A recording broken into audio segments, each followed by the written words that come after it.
pastel de nata, churros, brigadeiro, calzone, apple pie, 水煮肉片 bangers and mash, toad in the hole. paella. Welcome everyone, my name is David Guimarães Martins, or David Guimarães Martins, try to say that 3 times in a row, and I'm the executive chef for the European Union Embassy in Washington, D.C. And I'm so excited for the release of this episode from my podcast, Turning Chickens and Breaking Dishes. Now, you might ask me, why such an awesome name?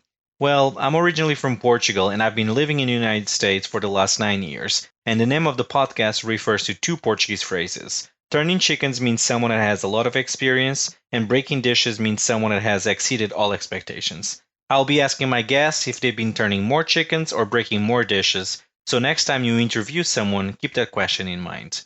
Every episode I'll have a guest and we'll talk about everything related to food, not necessarily ingredients or dishes, but how through food we can help communities, how can we evolve as people, the success of small business owners, the fascinating stories that we remember growing up with our family sitting around a table, and even which ingredients are overrated and underrated, and much more.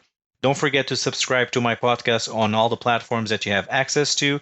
Follow me on Instagram at Turning Chickens Breaking Dishes, and follow the Facebook page Turning Chickens and Breaking Dishes. I hope you have an amazing time listening to every episode, and don't forget I'm Portuguese, so if something doesn't sound exactly right, just move on because life is too short. My guest today was born in Kaukasis in Ukraine. Following the financial crisis of 2008, she decided to quit her job as a film business reporter to pursue her dream for cooking.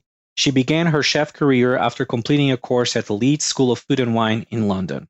After working in a few restaurants, she started writing recipes for food magazines. Her journey has been very successful.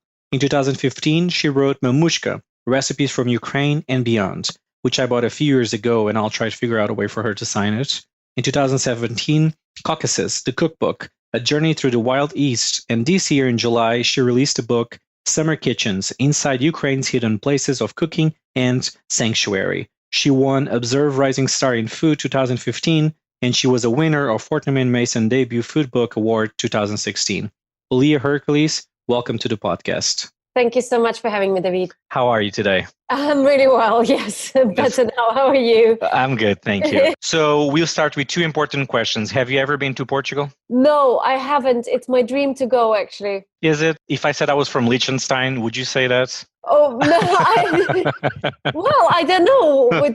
You tell me. No, it's a beautiful so good. country. It's a beautiful country. Do you know any Portuguese words? Saudade. Did I pronounce it right? They did, and actually there's no direct translation in English. So for those of you listening, you have to go figure it out. Yes. So before we start talking about your books and all of that, I read in a few interviews that your family actually had a troubled history during the Soviet era. How did that influence you growing up? Well, we grew up kind of listening to all sorts of stories with, in my family, storytelling was extremely important. So we would sit on this long table basically, and, everyone would cook before, and then we'll sit there and we'll have this really big extended family, and we'd get together quite a lot actually in the past with everyone, especially in the summer. And these stories would come out. And of course, a lot of the stories that are connected to the Second World War, deportations, Ukraine's famine, you name it. It's been a super turbulent history for us. But the adults talked about it all the time. It was very much at the forefront of our conversations. So there'd be funny stories as well, they'd be laughing. And then at some point, they'd start crying. And us as kids, we're just running around and then we're like, what's going on? But then once you're getting a little bit older, you start tuning in a bit more. And honestly, some of the stories that have been told, I almost can picture them. They were so expertly told that my family are like such amazing storytellers. I can almost picture it. And sometimes it feels like a false memory almost, So yeah, it's definitely influenced my interest in history in general, and also my family history. And it kind of informed me a lot and inspired me to write my 3rd cookbook, Summer Kitchens, because I was really interested to travel around Ukraine and to discover or rediscover old and perhaps forgotten traditions and dishes. Because during the Soviet Union, individuality any kind of cultural idiosyncrasy have all been beaten down. You weren't allowed to be different, you were allowed standardized Soviet kind of cooking in the canteens and stuff. People, of course, still cooked in rural areas, etc. But a lot of that stuff, including ingredients that were popular in Ukraine, we used to use asparagus in the beginning of the 20th century, and that was completely wiped out. So for me, it just kind of inspired me to go and look for those stories and for those recipes and kind of untangle Ukraine in a way and its regionality. Is there any story that always touched you in a specific way that your family used to tell that you can share? Yes, so many. Does it have to be food related or something that inspired you, or something there was a story that you always remember? It doesn't have to be food related. Oh, okay. I don't know how it. You can pass. You can say I pass on this one. No. They're just kind of like quite intense and really upsetting, actually, quite a lot of the time. Well, one of them, and it is a very sad one, and it is food related. But after the Second World War, it was the late 40s. My grandfather was driving somewhere along the road and basically went out and started collecting some of the wild grasses that were growing on the road because you could eat them, and he could have taken them to his family. And the Soviet authorities caught him and they imprisoned him for 7 years because they said that he was trying to steal wheat. And he just went away for 7 years. And the only reason why they actually finally released him earlier than he was supposed to is because Stalin died. So Stalin died in 1950-53, I think.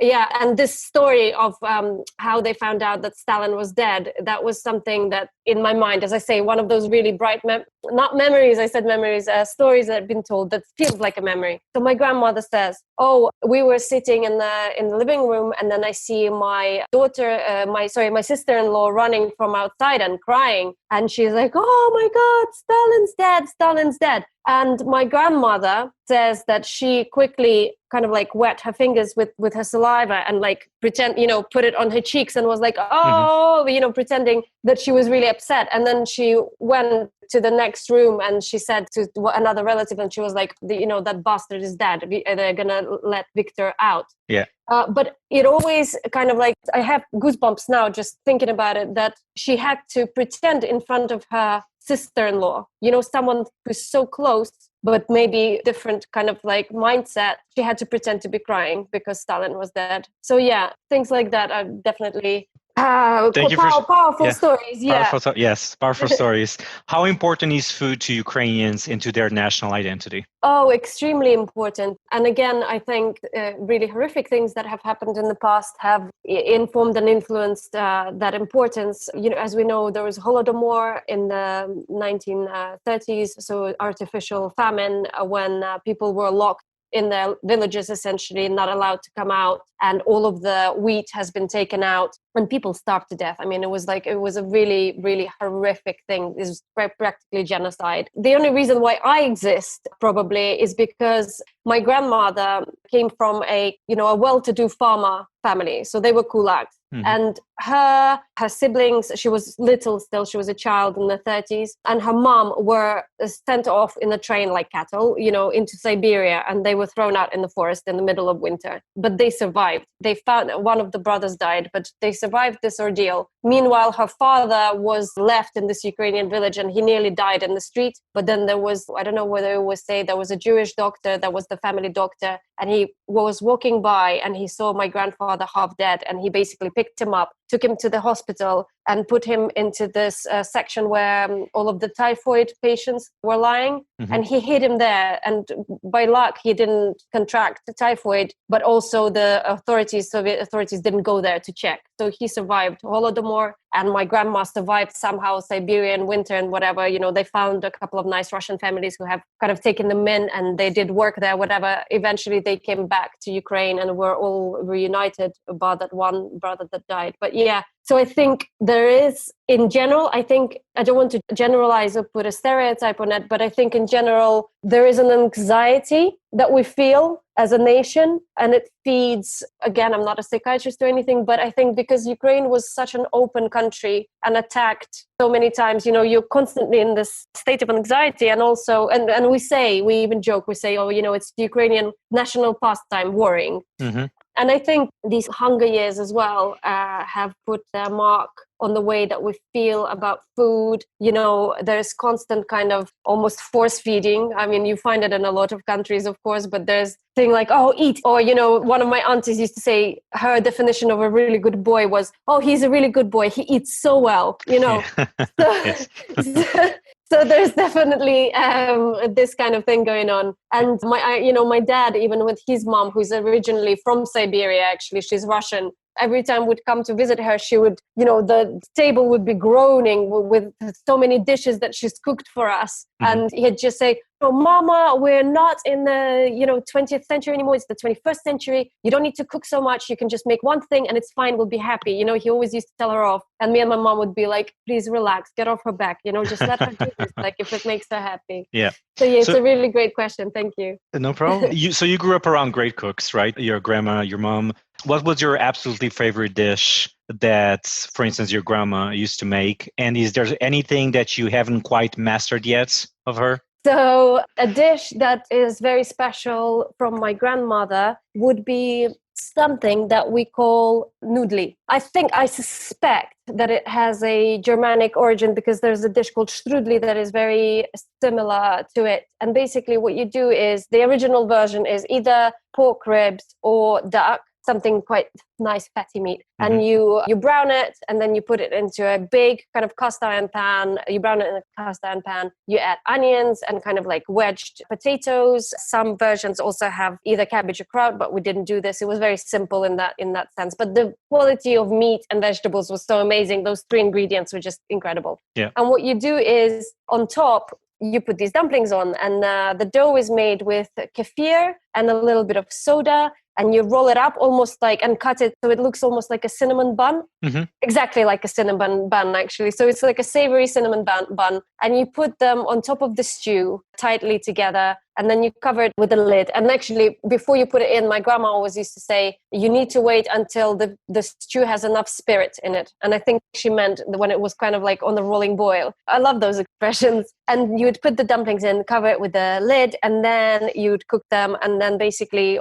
on the bottom, they would soak in all of these kind of meaty, delicious juices. And on top, they would be fluffy and steamed. And it's just like one of the most delicious things ever. And my husband is vegetarian, and my mom made a mushroom version for him. And I swear, it's almost better than the meat one. It was so good.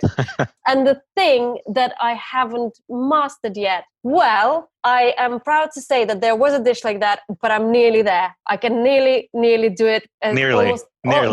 Almost as good as my mom. But I kept kind of making it the kind of the first level of it. I will explain what it is in a second. And I kept saying, in 15 years, I will be able to do it. And I think I started saying that 15 years ago. And the other day I tried it my mom's way and it worked. So basically what it is, it's actually a dish that comes from kind of Moldova, Romania area. And it's called virtuta. And you make a phyllo kind of dough, phyllo pastry. So it's a very stretchy dough, and you start with it. You roll it out first, and then you pick it up by your hands and start stretching it out a little bit, the edges. And then you put it on the back of your hands and start kind of moving your hands up and down and stretching it gently. And this is how I used to do it, but what my mom can do and what I can do now is she throws it in the air, almost like a pizzaiolo with the pizza dough. So imagine this really thin dough, and then you catch it again on the back of your hands and you keep on stretching it and stretching it. It's so cool. It's a beautiful thing. So after quite a lot of practice, I'm nearly there. But I mean, there are so many things, of course. In my family, they always kind of, surprise is not even the right word. When after I've trained to be a chef and everything, I just kind of looked back and appreciated how much skill they have. You train as a chef, you learn all of these things, and then you're like, damn, how does she do that with the phyllo pastry though? That's amazing. Yeah. I wish I had those stories because my mom, she's a horrendous cook. No, she always said I cook to get full. She has no pleasure of cooking. So Wow. growing up was tough. So that's why I became a chef to Yeah. basically save the family. Yeah. So how was that transition from, because you're working, it was after the financial crisis that you decided to go to the culinary world, right? Why that? And how was the transition from working to a restaurant to writing? So I worked in a restaurant, and then I had my oldest son, which was a complete surprise. So kind of like the restaurant time was over. It was impossible to continue working in the restaurant with those hours when you have a really small kid. So I started doing a lot of catering. Actually, any job that came my way, I was a freelancer, was a first-time mom, and it was kind of like this crazy, super busy, intense life. And then at some point, I did get a job as a recipe developer for a startup company, and I worked there for a year. And then that folded, and I thought, oh, but I have this year of experience, A, developing recipes, and B, also food styling. So I thought I'll just email people and I'll get some food styling work, but it didn't happen. Mm-hmm. First of all, it was February, so just after Christmas is a really bad time to be getting any kind of freelance work anyway. And second of all, who was I? They were like, well, have you got 4 years of experience assisting? No. So no, you're not going to get the job. So I didn't have a job, and I was, it was quite a tough time. And then, but within the year before, I kind of sent off a few recipes to the Guardian Cook. It's a Guardian supplement, or used to be a Guardian supplement, and they were really fantastic at giving young people, unknown kind of people with interesting backgrounds or different ethnic backgrounds a chance. And they did. They published a few of my mom's recipes, essentially. And then an agent spotted them, and she sent me an email and said, maybe there's something there. Maybe there's a book deal in there.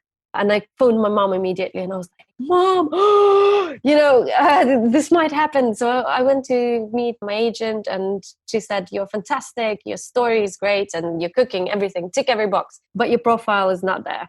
At that point, I mean, still, isn't it? Like, you have to have like thousands of followers and all of that. And I didn't have that. So she said, keep doing your thing, and come back to me in a couple of years. But then, I don't know. I just kind of didn't. At first, I felt a little bit deflated, but then I thought, no, let's pick it up. Let's keep doing this thing. So I started emailing different photographers and asking them to do a test shoot to test Ukrainian recipes. A lot of them actually refused because, everyone's perception of Eastern European food was, or a lot of people thought, oh, it's all about cabbage and potatoes. I don't want to photograph that. But one of them had vision, obviously, Chris Kirkham, who said, yes, let's do this. And we did. And they were beautiful photos, and they ended up in Mamushka in the end. And he ended up shooting it. It was his first or second book, I think. Yeah. And then with these photos, and also one thing led to another, a publisher was interested. I called my agent within 2 months, and I said, look, this crazy thing is happening. There's someone interested. She signed me up. And then there was a bidding war between 3 publishers to get my book. It was insane. It was kind of going from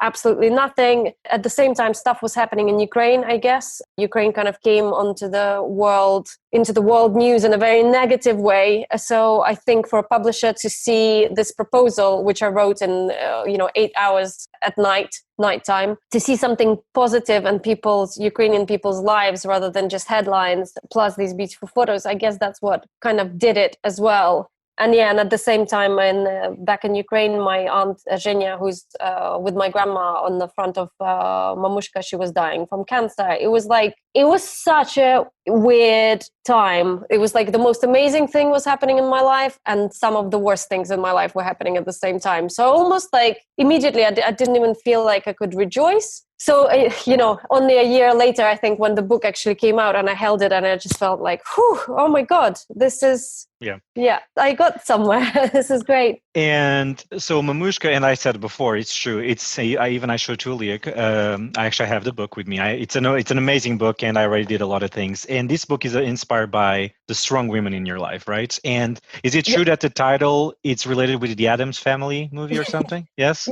Yes, it is. It's quite ridiculous, but basically in the early 90s, I think, we'd get all of these, dodgy videotapes. The first foreign movies or whatever would come in after the Soviet Union broke up. And all of the references to Eastern Europe would be very negative. So you'd have like Arnold Schwarzenegger being a Soviet spy or something. It's like, if you die, you die. So it was all super negative. And then we saw the Addams Family. I guess it would have been mid-90s by that time. And all of a sudden they go, oh, hey, we're dancing this Mamushka dance. And it's a super positive thing. And he says, oh, we've been taught this dance by our Cossack brothers. So immediately me and my brother were like, Ukraine, we're famous. We're in the film. There's some representation of Ukraine there. And then Mamushka, sounds like Mamachka, I guess, in Russian. So we just started calling my mom Mamushka. She's still saved in my phone as Mamushka. So whenever she calls me, it comes up. And then when the book deal happened, I just kind of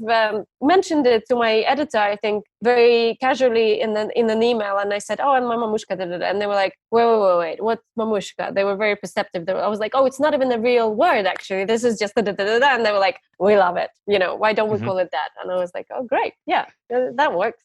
So the book had an amazing success, right? And then after that, you write, it's Caucasus, right? Yeah. And that's more about Georgian and Azerbaijan cuisine. Why was the necessity that you had to write that book? Yeah, when I was, I guess, just turned 3 and my brother was 11, we suddenly took off from Ukraine in a really, old Lada, my dad's Lada. And we decided to go and visit our family in Azerbaijan. So we drove all through Crimea and then through Russia, through Sochi, I think, and then Abkhazia, Georgia, all the way to Azerbaijan in this really falling apart car. It was crazy. In fact, when they set off, they realized that they didn't even let them know that we were coming. So they were like, oh gosh, we must send a telegram that we're coming.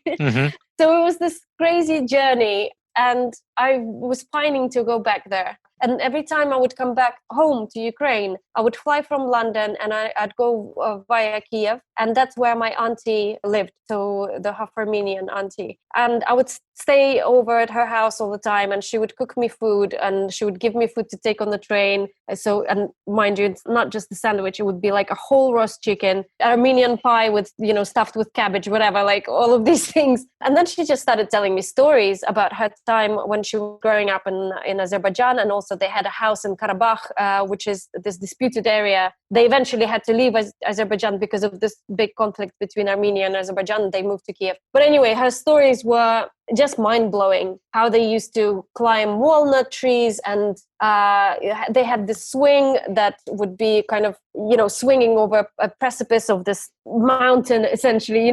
When they would go to their summer house in the mountains, they would take a whole goat with them.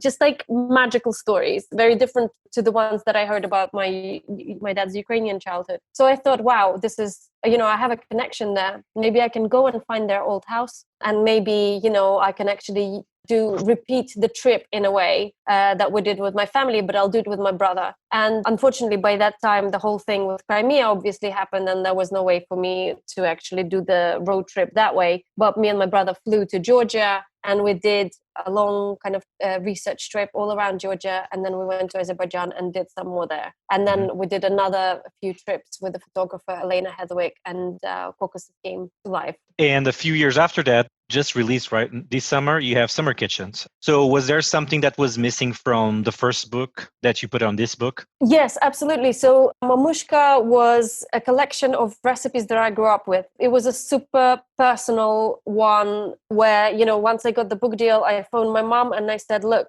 pick 100 recipes that we cooked, and most of them were Ukrainian, but there was a little bit of Georgian, a little bit of Armenian.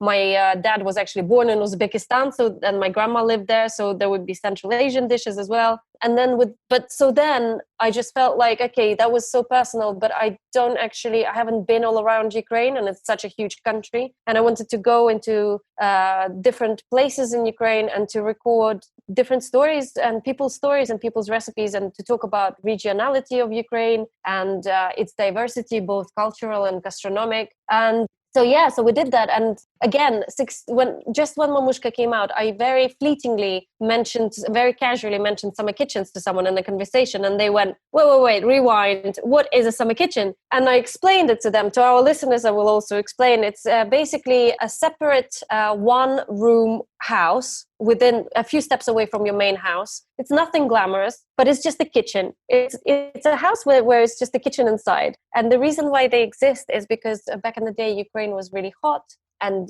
there were no air cons, whatever. And actually, this is where a young couple's life would start. So somebody would get married, they would get a piece of land if you were somewhere in rural Ukraine. It was possible even during Soviet years. And what they would do first, they would build very quickly this little edifice, this little structure. They would put a makeshift bed in there and a stove or a masonry oven if there was a specialist in the village. And then they would build the big house and they would put the small holding kind of vegetable patches in and your orchard, etc. during the 6 warm months of the year. And they would stay in this little place first. And then they would move out and use the small summer kitchen as the summer kitchen. So you'd cook your everyday meals there, as well as come September, you would preserve all of your glut. So you'd ferment, you'd pickle, you'd have a special kitchen workshop essentially. So I explained this to this person who asked me what the summer kitchen was. And they were like, wow, this is magical and amazing. And I went, oh yeah, like I've had a couple of realizations like that when you're like,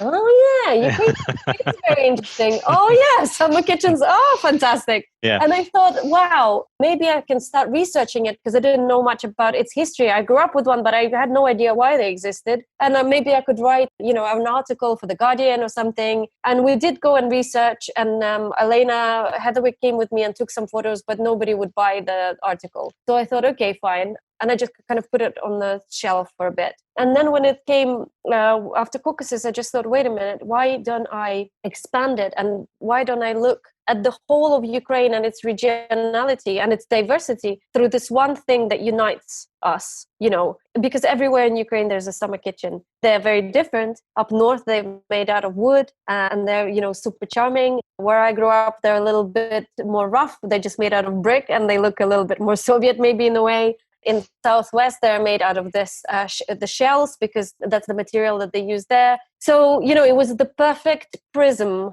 to look at Ukraine and the idiosyncrasies of its region, through its window, through the summer kitchen's window. And it just came out, right? It just came in America. It came out on July 14th. Yeah. Perfect. Do you ever envision opening a restaurant focused on the type of food you grew up with, or do you think it will always be more writing for you? You know what? I do have fantasies about that. But in my fantasies, it happens like this. I've got this super, a person who has, money, but is also a really nice person. So it's not just money bags, just a really like a heart of gold person who's on the same wavelength as me. And he or she comes and they say, we would love to invest in your beautiful, soulful restaurant, Olia. You can just do the cooking and be the creative mind, and we will think of the financial bits and we'll fix the pipes and make sure that your chefs come in on time, So in this fantasy land, yes, I would love something like that. I think there is, I don't know what's happening now, to be honest with you, in the restaurant world, but just before everything happened with the coronavirus, maybe there was a niche and a place for a restaurant like that, because I would have employed all of the traditional amazing techniques, but would have made it look just a little bit more modern without being too fussy or something like that. But I guess when things go back to normal, I'll just keep on doing my pop-ups and supper clubs and stuff and get my kicks that way, because I do miss chefing. I do miss feeding a lot of people. That's one of the reasons why I became a chef. And also, the hustle and bustle of service. I really miss that so much. Yeah. So for any listeners with a golden heart, with a lot of money, just contact Olia. We'll take care of that. Then I'll take 10%, Olia. Any profit you have, I want 10%. Yes, my agent. Cool. Yes. The first memory of taste that you have? It's probably cucumber, because Ukraine is changing now a little bit, but it's still pretty damn seasonal. But during winter months, you'd have everything would be kind of pickled, fermented, all of these vegetables. And of course, you'd have your tubers, whatever. But one of the first things at the kind of like end of April, beginning of May, if it was a particularly hot summer, you'd get the first cucumbers and they would be a little bit kind of dry and almost sweet, small and prickly. And my mom would, I don't know why, I think in other countries they do it as well. She would never cut a salad on the chopping board. She would always have the enamel bowl and she would hold a small knife in her hand and she would just chop it over the bowl. Yeah, exactly. Yeah. And so it would be that, and just the clinking of the cucumber falling into the bowl, and also that sweet smell. And also I find it was really kind of like a warm smell, because they would be just picked and not out of the fridge, not this rigid cold cucumber. It'd be warm and beautiful and sweet. Oh, I really missed that. Yeah, I still cannot convince my mom to get a chopping board because she says too much room in the kitchen. I was like, it's just a chopping board, too much room. She does exactly the same thing. What's the most underrated ingredient for you? Underrated. Actually, I guess what you people call it in America is rutabaga. Rutabaga, yeah. And we call it swede here in the UK. I think it's beautiful. People will be like, oh, sweet. Yeah. Oh, it looks a bit funny. It's just like a big parsnip or something, or like, but it isn't. And actually roasting it whole, there's this great British chef called Tom Hunt, and he's just released a book.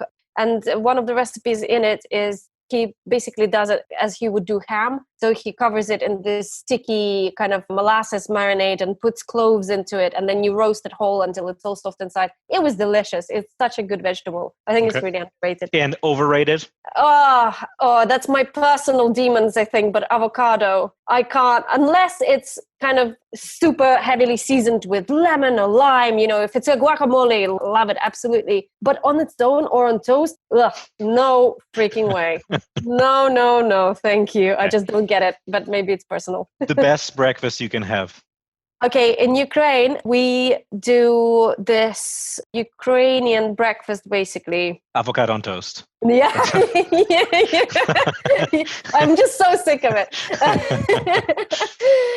No, we've got this pork fat called stalo, which is very similar to Ukrainian lardo, I guess. So it's cured salted pork fat. And you fry it until it releases all the fat and stuff. And then you would put whole, and our tomatoes in the south of Ukraine are incredible, better than Italy. Very controversial statement there. And we'd put these tomatoes in sliced rounds, as thick as a steak. And the tomatoes would kind of like start frying in it and releasing the juices. And then you crack a couple of eggs in between them. And it's just one of the most delicious things. You've got the eggs, you've got the little bit of porky fattiness, and then you've got these really juicy tomatoes, a hunk of bread, and I'm in heaven. What's the strangest combination food-wise that some people might do it that you cannot accept? Oh, that's a really hard one. These are the fun questions, right? Exactly. You're putting me on the spot. Yes. A nice sneaky, eating me into it. Exactly. Strange combinations. It's a really difficult one. Oh, can we do a next one? I can't think of anything too strange. I mean, there are so many, but I can't. And banana mayo sandwich? No? I mean, people do. Banana and mayo sandwich? People do that. No. Oh, I have a whole list, Olia. One day we schedule a conversation. Because I teach classes, and it's one of the things I actually ask my students, something that they eat that other people might think it's weird, combination-wise. And I've said this before here, but someone told me popcorn in tomato soup. What the? Yeah, exactly. Coleslaw. You got it. Give me. Yeah, I got it. See? I got it. Okay. It's a Ukrainian one, so it's not weird to me because I woke up with it. So you gave me an idea. So those are normal things for some Americans, right? Yeah. So I've got one really weird one that we do in Ukraine. So you get your stale bread, and then you dip it in egg, and you do like French toast. Essentially, you fry it, but then you rub it a little bit with garlic, and then you put mayo in it, and then you put grated cheese on top, and that's right? Sounds weird, yeah? Delicious. Okay. There you go. Okay. So the name of the podcast is Turning Chickens and Breaking Dishes. That's two Portuguese phrases. Turning chickens means someone that has a lot of experience, and breaking dishes means someone that exceeded expectations. Do you think you've been turning more chickens or breaking more dishes? Chickens for sure. Oh, wait, what are the chickens? No. Say it again. Just the chickens. Chicken? Did somebody say chicken? So turning chickens means a lot of experience, and breaking dishes means someone that exceeded expectations. So you've been turning more chickens or you've been breaking more dishes? Oh, I don't know. That is a really difficult one. So chickens is experience. Chickens. So have I... Yes. Sorry. Every time you go to the grocery store, that's experience. And dishes, it's someone that exceeded all expectations. People didn't expect. Yes. Maybe it's the dishes, yeah. Maybe the dishes. Okay. Maybe the dishes. So we come to the part that I tell my guests to sell their fish. In Portugal, if someone tells you to sell your fish, that means you talk about yourself. So what's in the future for you? Where people can find you and all of that. I'm going to start learning Portuguese. So what's next? first of all, need to get summer kitchens off the ground. This summer is extremely weird for everyone, I think, but it's also like a super weird market. Like people are just not buying books. So I'm just working my ass off and trying to get the book off the ground. Mm-hmm. Once I do that and mission accomplished, and hopefully it will reach out to people and people will love it, then I probably going to start researching a new project. Not quite sure what that is exactly yet, but I have some ideas. Every time I go back to Ukraine or Georgia or whatever in Eastern Europe, I visit a flea market and I scour it for some really old cookbooks. So I've got quite a collection there, and I'm, really excited to actually dive in, because of most of the recipes, for example, in summer kitchens, almost all of them are from the ground, from research, from me going into people's homes. Mm-hmm. So it'd be actually interesting to really do some research from these old books. And then what else is happening? And hopefully have a month where I can go back to Ukraine and see my family. I don't know if that's going to be possible yet, but I'm keeping everything crossed for that. Okay. Just a matter of curiosity, how many languages can you speak? So I can speak Ukrainian, Russian, English, Italian, and a little bit of Spanish. And no Portuguese? No, man. But, chickens, plates, I'm getting there. Saudade, I know all about that. That's true. That's true.